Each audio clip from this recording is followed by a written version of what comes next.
And a new bill filed just today would prohibit the governor and his administration from signing or requesting anyone to sign non-disclosure agreements, NDAs, when creating new California laws or determining how to spend your money, taxpayer dollars.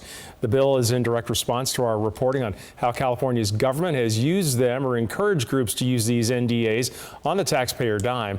KCRA 3 political director Ashley Zavala exposed this issue and has been reporting on this now for years. Ashley, and here we are today. She joins us with the proposal. Golston, California lawmakers and the governor last year agreed to make this a crime, but specifically for state lawmakers only. Now, the same assemblyman who wrote that law says the governor and other state top officials should be held to the same standard. All of this comes after we exposed how California's government has either used NDAs or encouraged their use to keep information secret about the state's landmark fast food law and billion-dollar Capital Annex project.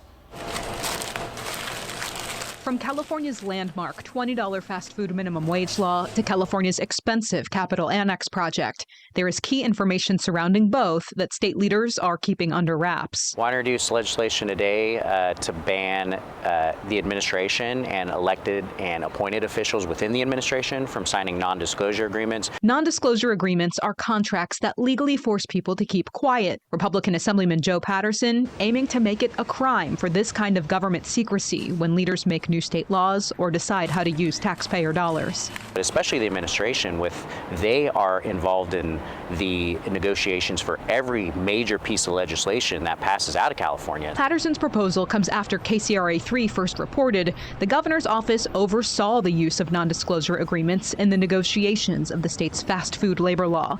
The agreements, signed by major fast food corporations and leaders of the labor group SEIU California. It caught restaurant franchisees off guard. I was specifically told that a non-disclosure agreement was in place and that we weren't allowed to know about it. Who is it, under your understanding, who was it that wanted the NDAs to be signed? I honestly am not entirely sure. I was told at one point that the governor's office was requiring NDAs. I've also been told at other points that the SEIU, I would say it's the SEIU. Were you a signee of an NDA in this? I would prefer not to comment. I confronted an SEIU leader that spring. We were at a place where we met impasse in the legislative process. Why should NDAs be used in that process? And I think what happened absolutely benefits the state of California. We also first reported non-disclosure agreements are shielding information on California's billion-dollar and counting Capital Annex project.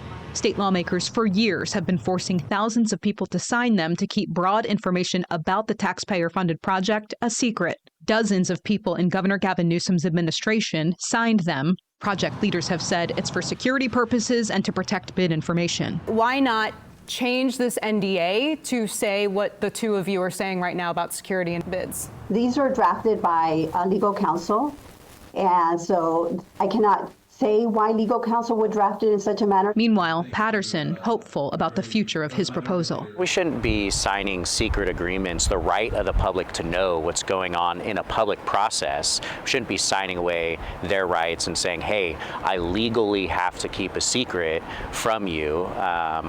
So that's just wrong. A spokesman for the governor in response to this said the governor's office does not sign NDAs for legislation, so this wouldn't change anything for them. They also noted the governor does not typically comment on pending legislation. Golston and Lisa, back to you. Thank you, Ashley.